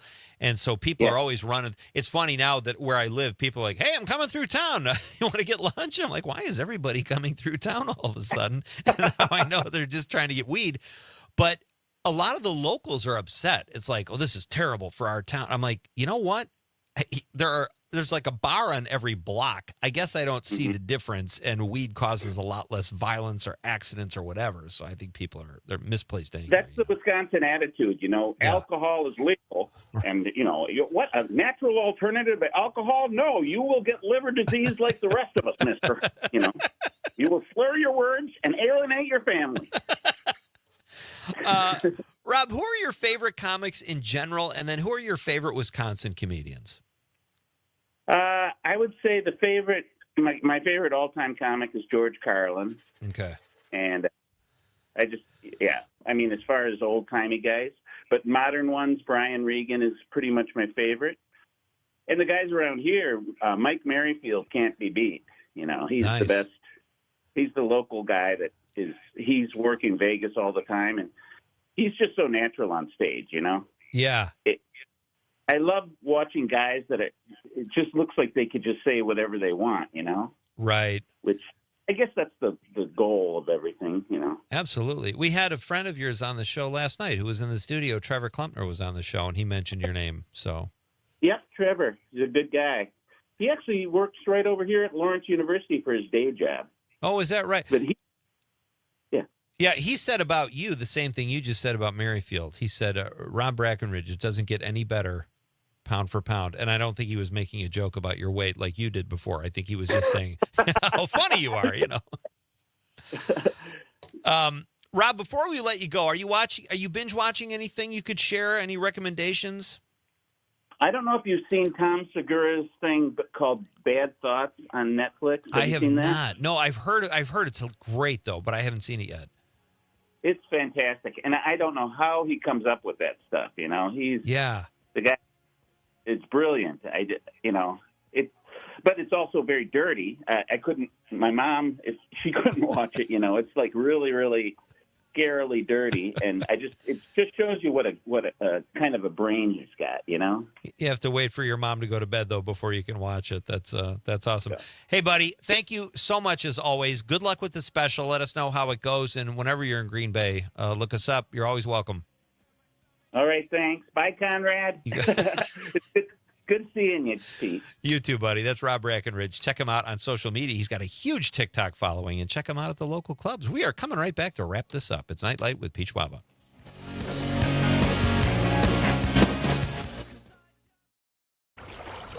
As Wisconsin is summer weekends being spent on the lake, this is the Civic Media Radio Network. With new treatments emerging in the fight against Alzheimer's, now is the time for hope. Keep the momentum going and join us in Green Bay on September 27th for the Walk to End Alzheimer's, the world's largest fundraiser to fight the disease. Join us by registering at alz.org/walk. Why are interscholastic sports called the last classroom of the day? Because they teach students important life lessons like teamwork, accountability, and perseverance. School sports are so much more than a game. They're about developing the whole person. That's why they're an essential part of every student's education. Encourage your student to participate in the last classroom of the day. Interscholastic sports in Wisconsin. This message presented by the WIAA and the Wisconsin Athletic Directors Association. Doctors Without Borders is delivering life-saving medical care where it's needed most in communities around the world. From bandaging war-wounded patients in Sudan to providing clean drinking water in Haiti, we're in more than 70 countries worldwide, bringing patients from sick to recovering, from emergency to aid, from crisis to care. This life-saving care is made possible by a global movement of supporters like you. Thank you. Mommy, how come I can't sit in the front seat? Because I love you and you're just not ready yet. Putting your kids in the right seat for their age and size is an act of love. Check that your kids are in the right seat at nhtsa.gov/the-right-seat. Love protects. A message from NHTSA and the Ad Council. Missed your favorite show live on air? It's easy to find what you enjoy wherever you listen to podcasts, including Spotify, Apple, and Google Podcasts. And we're always streaming on TuneIn and the Civic Media app. Your local Civic Media radio station is your source for real news and great conversation, plus fun and exciting contests. For a complete list of contest rules, log on wgbw.fm/contest-terms. Local news, weather, and sports on air and streaming on the Civic Media app. This is the Civic Media Radio Network.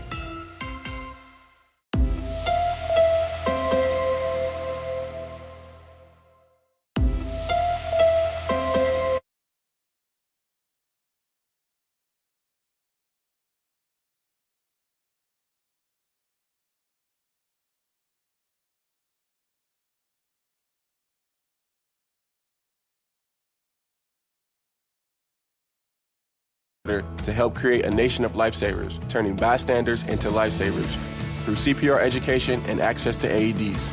Nearly 3 out of 4 cardiac arrests that don't happen in hospitals happen in homes. Join me to ensure everyone has the chance to live longer, healthier lives. Visit heart.org/nation.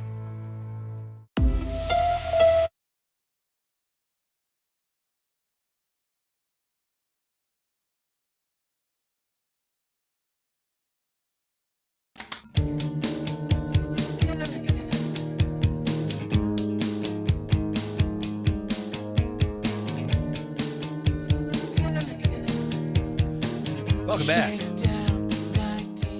This is Nite Lite with Pete Schwaba. We have had a great time tonight. I started my day. This has been an all Civic Media day. I started my day. I got up very early to be on the John and Gordy show. Those guys are so much fun on WMDX, the morning show. And so it's great to start the day with them. And now we are winding down here on Nite Lite. Conrad Krieger is working the board as usual. I have to say, I talked earlier in the show.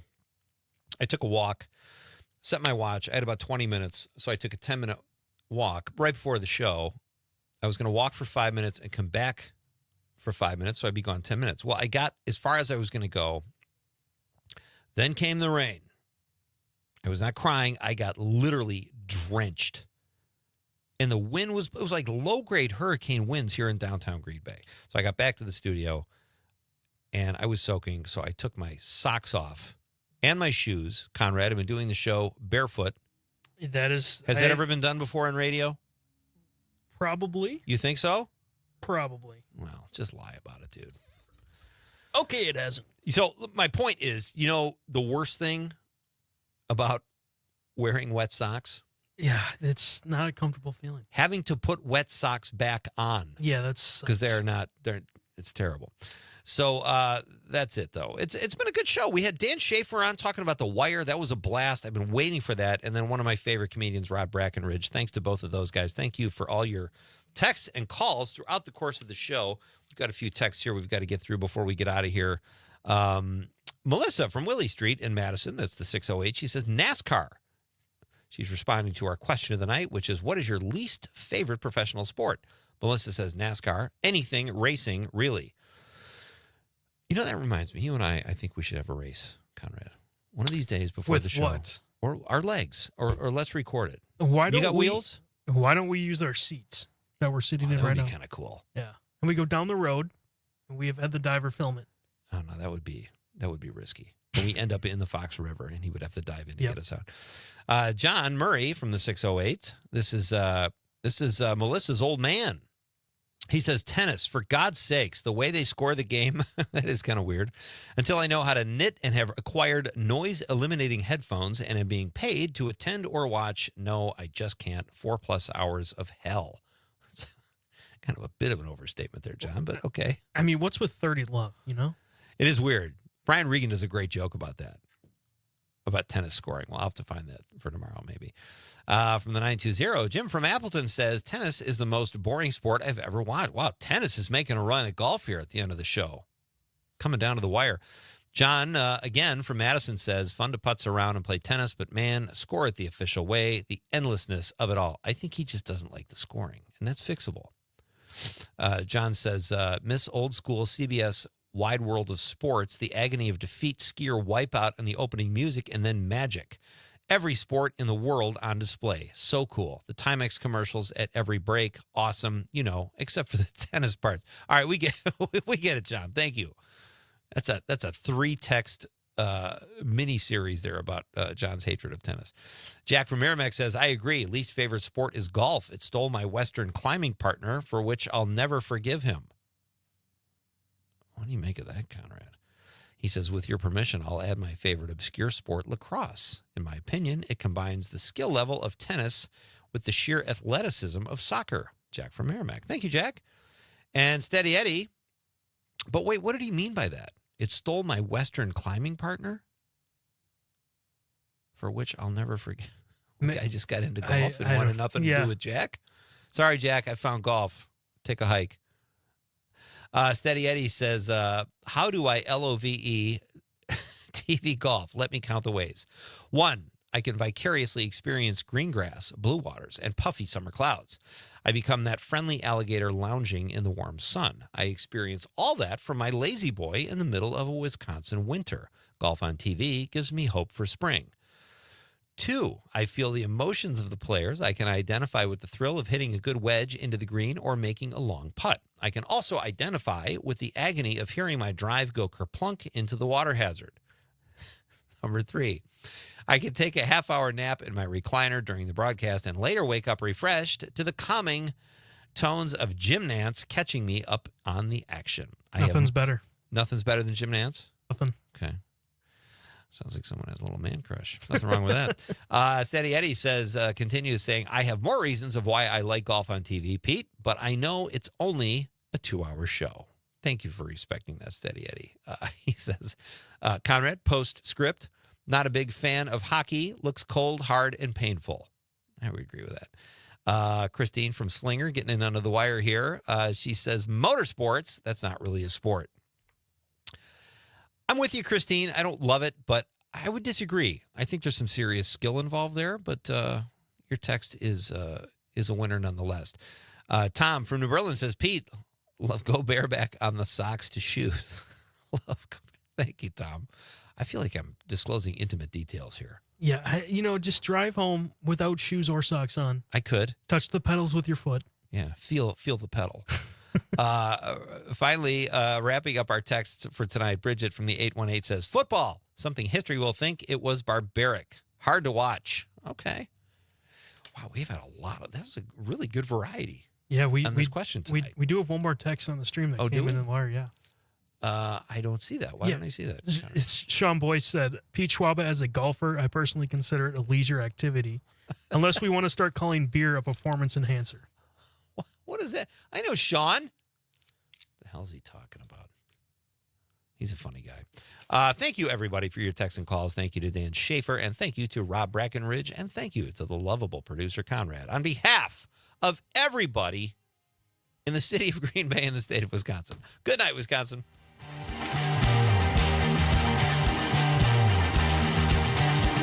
I'll take you to your best friend's house. Go